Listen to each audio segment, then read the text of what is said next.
नमस्कार। चलिए आज बात करते हैं भारत की कहानी की।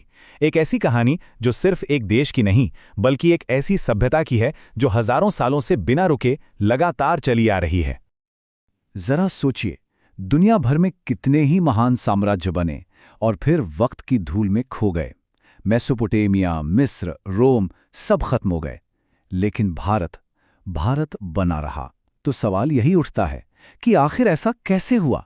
भारत कैसे बचा रहा? क्या राज है इसकी इस निरंतरता का?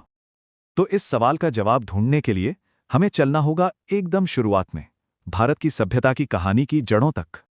हम बात कर रहे हैं कोई 5000 साल से भी ज्यादा पहले की, लगभग 3300 ईसा पूर्व। ये वो दौर था जब सिंधु घाटी सभ्यता अपने चरम पर थी। ये दुनिया की सबसे पुरानी और सबसे विकसित शहरी संस्कृतियों में से एक थी। उस जमाने में जब दुनिया के ज्यादातर हिस्से आदिम बस्तियों में जी रहे थे, भारत में हड़प्पा और मोहनजोदाड़ो जैसे हाईटेक शहर थे। सोचिए, वहां योजनाबद्ध सड़कें थीं, बहुत ही बढ़िया ड्रेनेज सिस्टम था, पक्की ईंटों के कई कई मंजिला घर थे और मेसोपोटामिया तक के साथ एक ऑर्गेनाइज्ड व्यापार चलता था। अब यहाँ सबसे दिलचस्प बात ये नहीं है कि ये सभ्यता कितनी पुरानी है। असली कमाल तो इस बात में है कि ये कभी पूरी तरह से खत्म ही नहीं हुई। इसकी कहानी में एक अटूट कड़ी है जो आज तक जुड़ी हुई है। यहाँ पर फर्क साफ दिखता है। देखिए, जैसा हमने कहा, मेसोपोटामिया हो, प्राचीन मिस्र हो या ताकतवर रोमन साम्राज्य, ये सब इतिहास का हिस्सा बन गए। उनकी संस्कृति, उनकी पहचान सब वक्त के साथ खो गई। लेकिन भारत के साथ ऐसा नहीं हुआ। और ये स्लाइड इस बात को बहुत अच्छे से दिखाती है। ये एक लगातार बहती नदी की तरह है। सिंधु घाटी के बाद भी ये सभ्यता रुकी नहीं। वैदिक युग आया, फिर मौर्य और गुप्त जैसे बड़े साम्राज्य बने, बौद्ध और जैन धर्म जैसे नए विचार आए, मध्ययुगीन राज्य आए, फिर औपनिवेशिक शासन का दौर आया और आज एक आधुनिक लोकतंत्र। ये टूटना नहीं है, ये एक विकास है, एक इवोल्यूशन है। तो सवाल फिर वही उठता है कि आखिर ये हुआ कैसे? इतने लंबे समय तक ये सभ्यता टिकी कैसे रही? कौन से पिलर्स थे जिन्होंने इसे संभाले रखा? जवाब असल में दो चीजों में छिपा है, ज्ञान और विविधता। सबसे पहले ज्ञान की बात करते हैं। भारत ने दुनिया को क्या दिया? शून्य। शून्य। अब ये सुनने में एक छोटा सा नंबर लगता है ना? लेकिन जरा सोचिए, शून्य के बिना आज की गणित, साइंस, टेक्नोलॉजी कुछ भी मुमकिन नहीं था। इसने सचमुच सब कुछ बदल दिया। और कहानी सिर्फ जीरो पर खत्म नहीं होती। मैथ्स और एस्ट्रोनॉमी में कमाल की तरक्की, आयुर्वेद और सर्जरी के तरीके, योग और ध्यान, ये सब यहीं से निकले। नालंदा और तक्षशिला जैसी यूनिवर्सिटीज थीं जो उस जमाने के लिए कह सकते हैं हार्वर्ड और ऑक्सफोर्ड जैसी थी। दुनिया भर से लोग यहां ज्ञान लेने आते थे। तो ये तो हुआ ज्ञान का पिलर।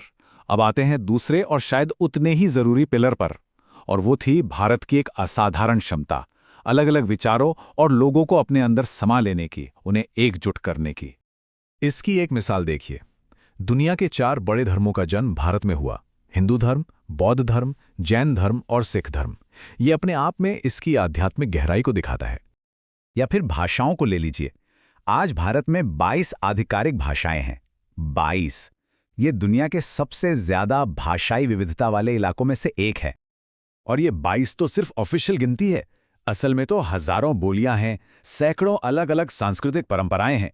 हर कुछ 100 किलोमीटर पर एक नया त्योहार, नया संगीत, नया खाना मिल जाता है। ये वाकई कमाल की बात है। तो सबसे जरूरी बात क्या निकल कर आती है, वो है ये फलसफा, विविधता में एकता, यानी यूनिटी इन डाइवर्सिटी। इसी एक सोच ने भारत को इतनी ज्यादा डाइवर्सिटी के बावजूद एक साथ जोड़े रखा। बाहर से जो भी आया उसे मिटाया नहीं, बल्कि अपने अंदर समा लिया। ठीक है, तो ये सब तो हो गई इतिहास की बातें, लेकिन सवाल ये है कि आज इस मॉडर्न दुनिया में इस पुराने इतिहास का क्या मतलब है?